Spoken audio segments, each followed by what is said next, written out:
Good afternoon. I'll call to order this meeting of the Health, Environment, and Community Engagement Committee. My name is Cam Gordon. I'm chair of the committee, and today I'm joined by council members Jacob Fry, Lisa Bender, and Alondra Cano. We are a quorum of the committee, and we can conduct the committee's business. We have 9 items on our agenda today. The first 6 items are consent items. I'll read through those, and if somebody wants to pull one off to ask a question or make a comment, we can do that. I'm also going to move item number 9 as a consent agenda just to postpone it in committee. Item number 1 is passage of a resolution supporting Earth Hour 2017. Item 2 is authorizing contracts with 3 organizations to provide services for victims of domestic violence. Item number 3 is authorizing contracts with 2 entities to provide designated services for victims of sex trafficking and commercial sexual exploitation. Item 4 is authorizing a 5-year agreement with the University of Minnesota Medical School's Academic General Pediatrics Fellowship Program to provide educational experiences for medical residents in our school-based clinic program. Item number 5 is authorizing a grant submittal to the Merck Foundation for funding up to $1.5 million over 5 years to reduce the impact of diabetes. And item 6 is setting a public hearing for April 17th for the short-term food ordinance that was introduced at the council last meeting. And item 9, which I'll also have on consent, is just to postpone the recommendations on the use of recycled tire mulch that was referred back to the committee by the council at its last meeting. Does anyone have any questions or comments on those items? Councilmember Cano? I do have, thank you, Mr. Chair. I do have a question on the item number 3, the contracts for the addressing the commercial sexual exploitation. So I believe that we had agreed to a $75,000 amount to give out to through an RFP process. So I'm just wondering, I see 2 items, one for $25,000 and a second one for $25,000, but I don't see a third for another $25,000. So I'm just wondering if the staff could help. Let's see if Nigel Perot maybe can, or Coral Gardner or somebody can help clarify.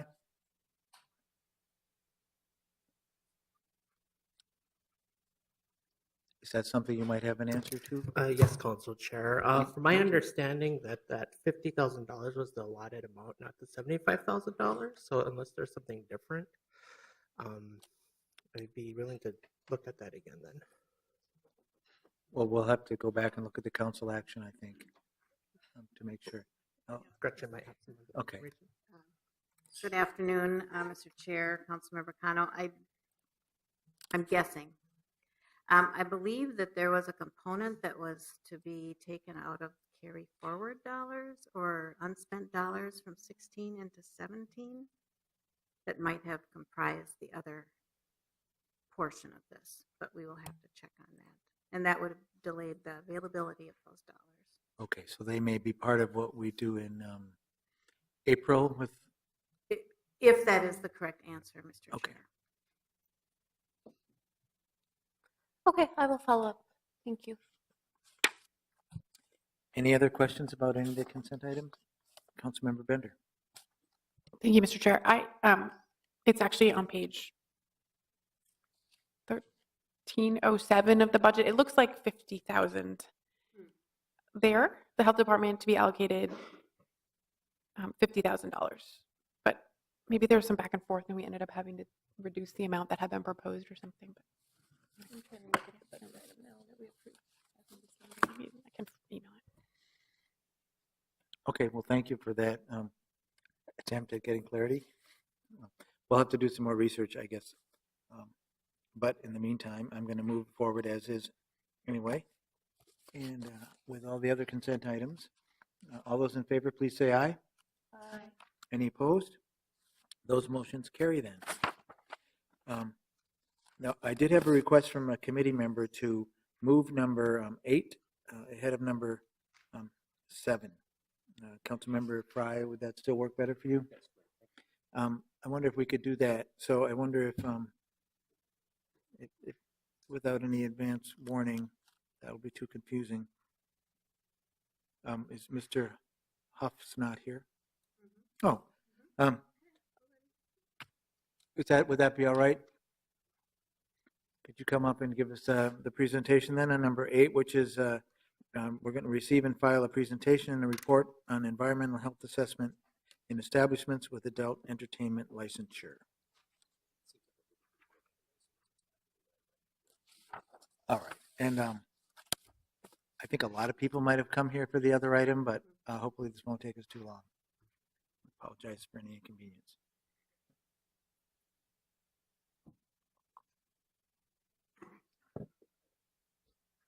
Mr. Chair, council members, my name is Dan Huff. I am the Director of Environmental Health with the Minneapolis Health Department. Today we're giving a presentation on an environmental health assessment that we performed in our adult entertainment license establishments. Joining me today is Dane Huber, who will be speaking about our methodology, and also McGean Keynes, who wrote the epidemiological brief that is attached in your agenda packet.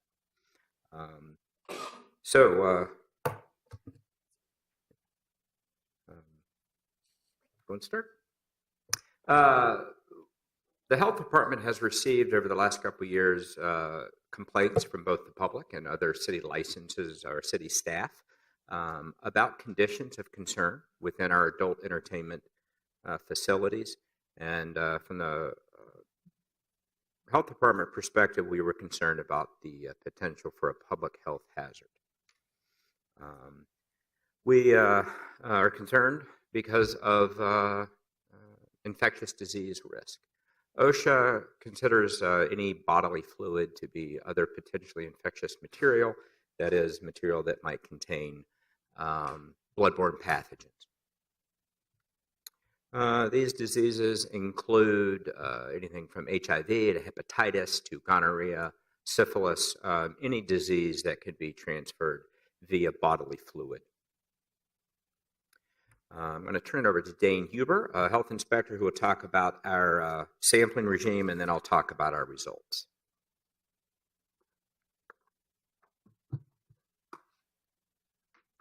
Chair Gordon, council members, my name is Dane Huber. I'm a health inspector with the City Health Department, and I'm here to give a brief overview of the methods that were used in the field and in the lab. First, I'd like to thank the staff members that assisted with this. We had 5 teams of 2 inspectors out in the field and 3 staff members in the lab analyzing samples. It took a handful of people to get this accomplished. We inspected all 17 establishments with an adult entertainment license in Minneapolis. The inspections involved a visual test of each establishment. We used 3 different light sources to search the establishments for stains. We had just a standard white flashlight, a black light that would help us find fluorescing stains, and then a third light is a blue light, a 455 nanometer blue light, when combined with orange filter goggles, is more specific to semen stains. It makes them fluoresce.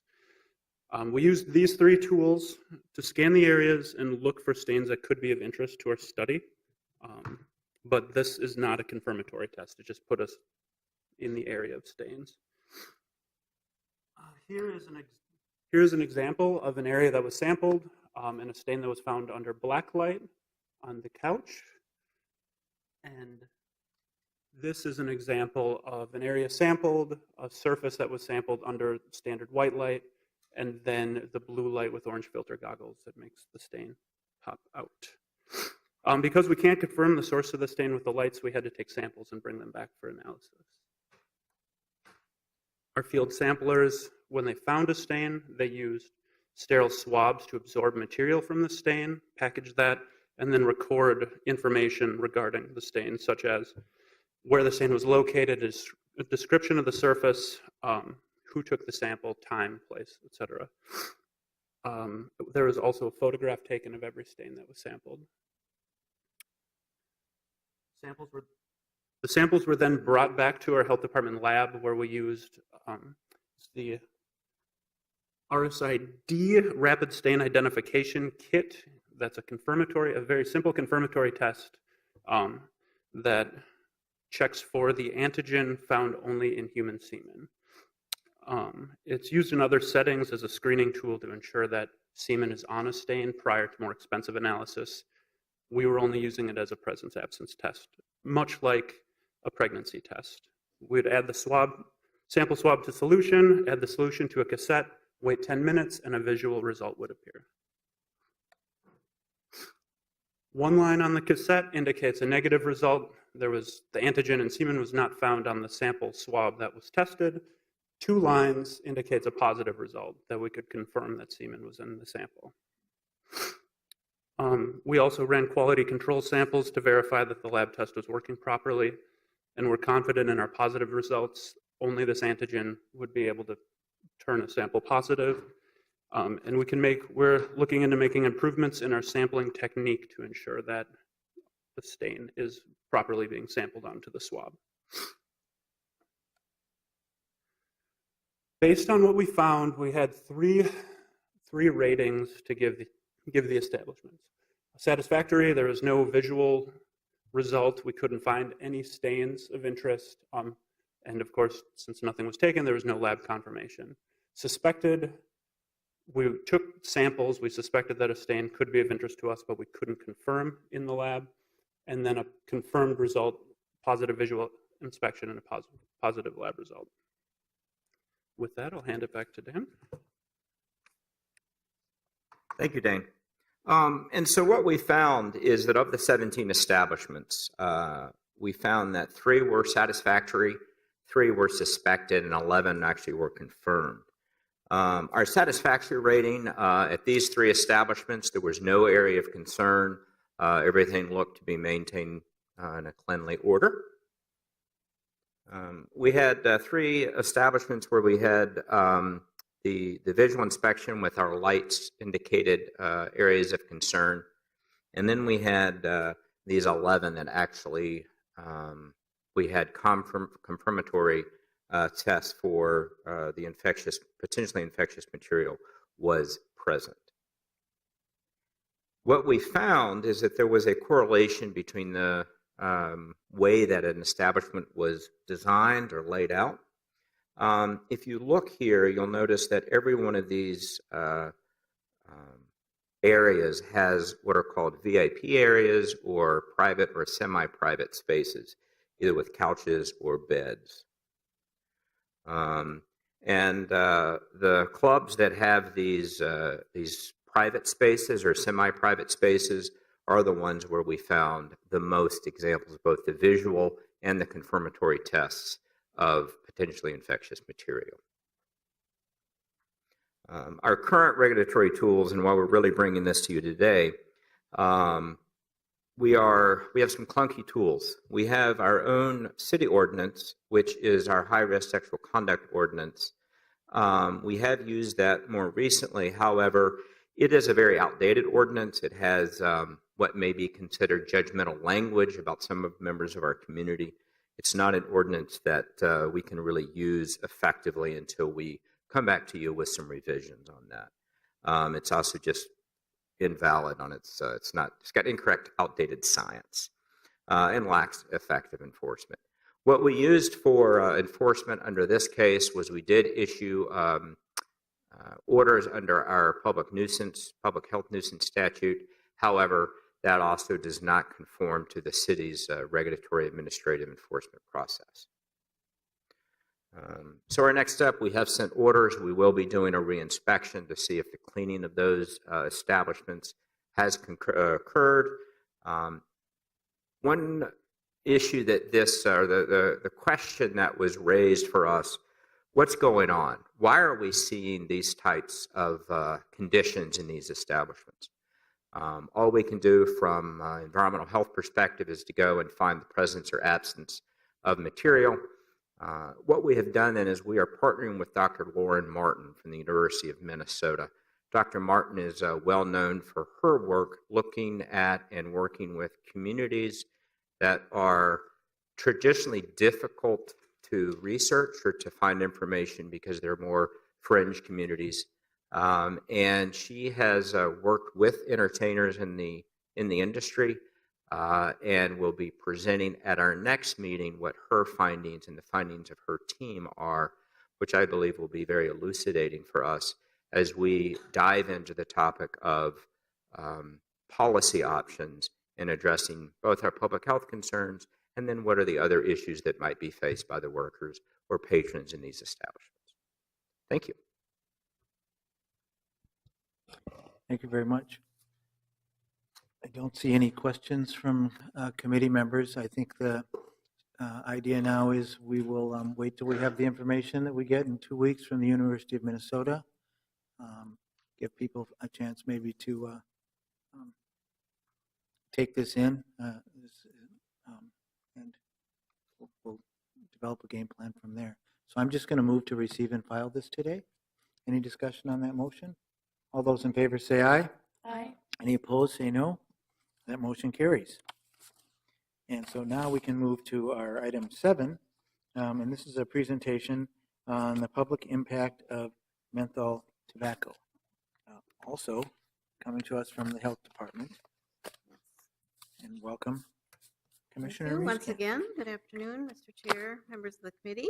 I'm just going to do a little introductory, cover the first slide or so, and then turn it over to Deanna Pennington, who's a public health specialist with our department, has been working deeply with the community on this topic. And then we have several folks representing organizations in the community that have also been working on the issue of menthol in tobacco.